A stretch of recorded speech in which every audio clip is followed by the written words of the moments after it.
Howdy folks, and welcome to my video about how a streaming app is the perfect embodiment of the failing American empire. If you're like me and you consume 80% of your media via YouTube and podcasts, you've no doubt seen or at least heard about the novel streaming service idea of Quibi. Since it was first announced in 2019, Quibi has gotten nothing but hate from the internet content creation community as far as I can tell. To put it briefly, Quibi is the brainchild of Jeffrey Katzenberg, one of the most successful producers in Hollywood. The idea was to make a TV and film streaming app specifically for smartphones, which seems like a pretty decent idea, at first blush, I guess. I was even intending to make this first talkie video an extended bit in which I pretended to think Quibi was a really great idea. Like, I thought it was at least sensible enough to make a joke out of it, but I got bored with it really quickly. Anyhow, all the entertainment YouTubers have already talked about how dumb Quibi is, and I'm not even an entertainment YouTuber. I'm just a weirdo in his basement trying to make dumb music and indoctrinate people into my leftist dog-worshipping cult.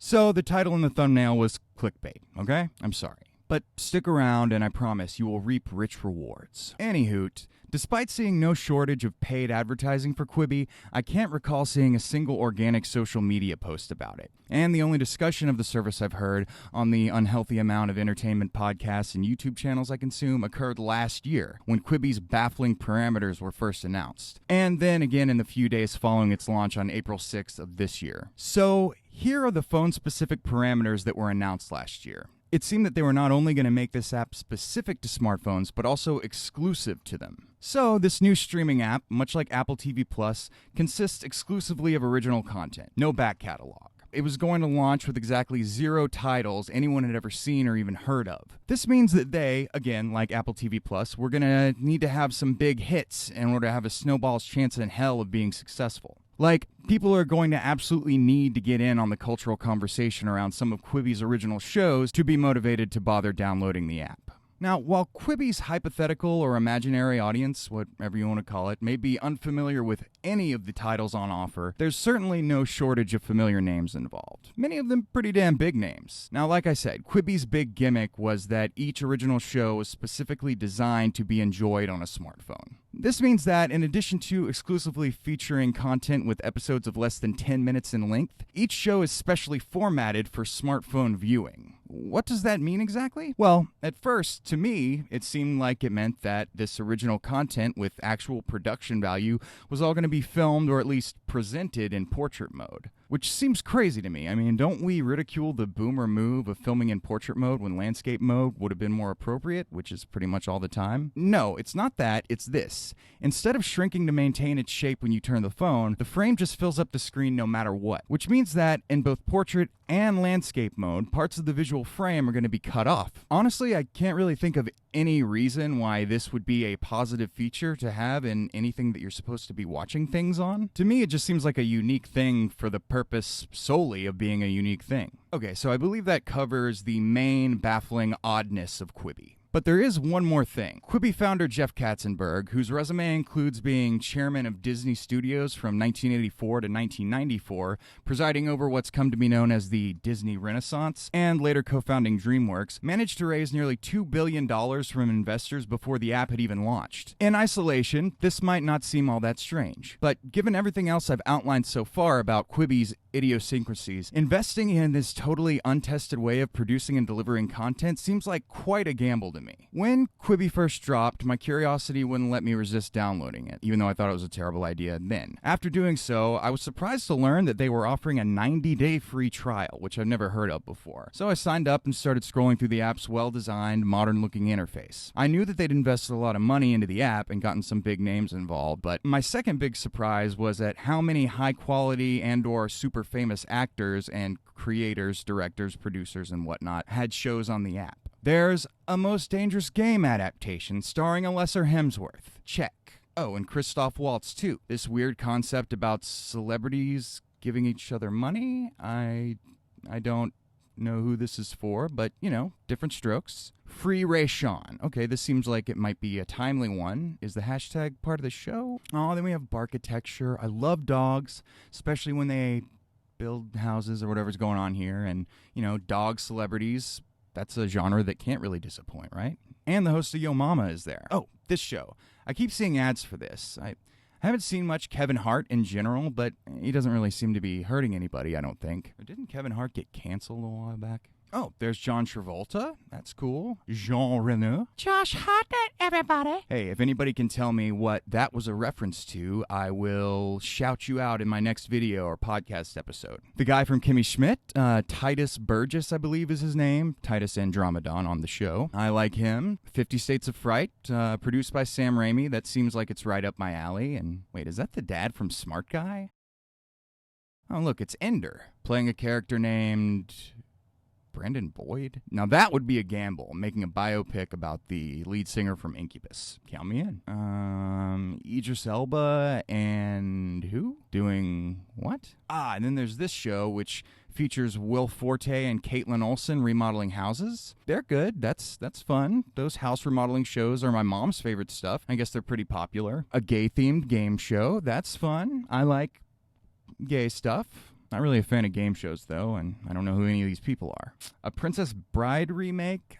I've never seen the original, but I know its fan base is pretty enthusiastic about that movie. Hop in the comments to yell at me about never having seen The Princess Bride. But this one I've actually heard about, and I've heard it's actually kind of good and done in a fun way during the pandemic, so it's like all on Zoom or something. I don't know. Oh, I saw this earlier. How many of these shows are there about the Kardashians and the Jenners? I have no idea how, but I have somehow managed to never watch a single second of the Kardashian show. I don't even think I've ever accidentally seen a clip. But I guess Kim Kardashian seems like a decent person from the little I know. You know, she's married to Kanye, which can't be easy, and I believe she tries to do some stuff for criminal justice reform, and I heard she was going to law school, so I guess I know more about her than I actually thought. Kim Kardashian.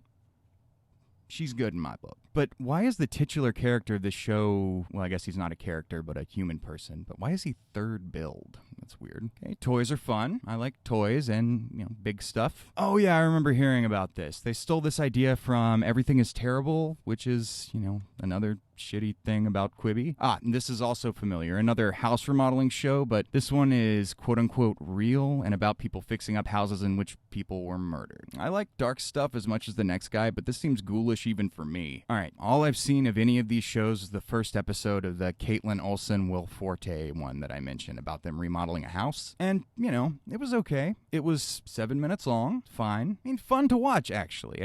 Those two are charismatic and fun to watch and even mediocre stuff. So why did I only watch one episode? If it had been on Netflix or Hulu, I definitely would have kept going for a bit. I'll fall asleep to mediocre comedies with the best of them. So what happened? I think I know exactly what happened. I finished my cigarette. Then, as I often do after finishing my cigarette, I went inside and started engaging in activities that don't involve my phone. More importantly, and keep in mind that I signed up for a 90-day free trial, I forgot about Quibi until a few days ago, or maybe a couple weeks ago, when there was some reporting that they'd lost like 90+% of their subscriber base since the initial launch. Apparently, the 90-day trial was all anybody needed. So, despite what the title of this video subtly implies, Quibi sucks. What a terrible idea. The market is already saturated with streaming services. Much better ones are coming out. None of the properties are familiar to anyone, and the pandemic was probably the final nail in the coffin for this very, very bad idea. I think they might have seen a hole in the market where there actually wasn't one. These millennials and Zoomers, they're always looking down at their phones, right? So I guess I see why the idea of making a streaming app that's exclusively for smartphones might have seemed like a decent idea to some people. I'm going to include a screenshot of a poem about Quibi I commissioned from the great poet of our time, Chris Crofton. After the revolution, when we're living in a socialist utopia, hopefully I'll have enough clout to make him poet laureate of the United States. Quibi. I don't know what this is. Do you need a fire stick to get it? Also, why do we have fire sticks and Quibi and no cure for cancer? Beautiful poem there. You can commission your own poems from Chris Crofton at The Crofton Show on Twitter, and I believe it's Chris_Crofton on the Instagrams. So here's my big question about all this. What if they just didn't do it, or anything for that matter? As I've mentioned a few times throughout this video, the media streaming market is pretty oversaturated at the moment. No matter how revolutionary or weird idea is, starting a new streaming service seems like a pretty risky thing to do. Quibi is, and was at best, an iffy proposition, and if you ask me, and apparently all of the very online media time wasters, it's been a terrible idea since it was just a twinkle in Jeff Katzenberg's eye. So, is this just a case of someone with too much power having a bad idea and there being no one with enough power around to tell them their idea sucks? Maybe, probably. But maybe Quibi is emblematic of a larger issue, both for the entertainment industry and industry as a whole. It's an issue we can see evidenced in the practices of many businesses, but maybe especially evident in the entertainment industry. An issue that fits some of the more casual definitions of late capitalism. To severely oversimplify it, capitalism requires infinite growth, so awful, wasteful, weird ideas like Quibi are supposedly inevitable. Check out the Reddit board r/latestageCapitalism to see some examples. Like I say, this is a casual, kind of more colloquial definition. I guess I could look up the actual academic definition, but for our purposes here and on things like the Reddit board, where it's treated just like kind of like a joke, it just means that all the juice has been squeezed out of capitalism and all that's left is really bad, dumb, weird, often silly juice.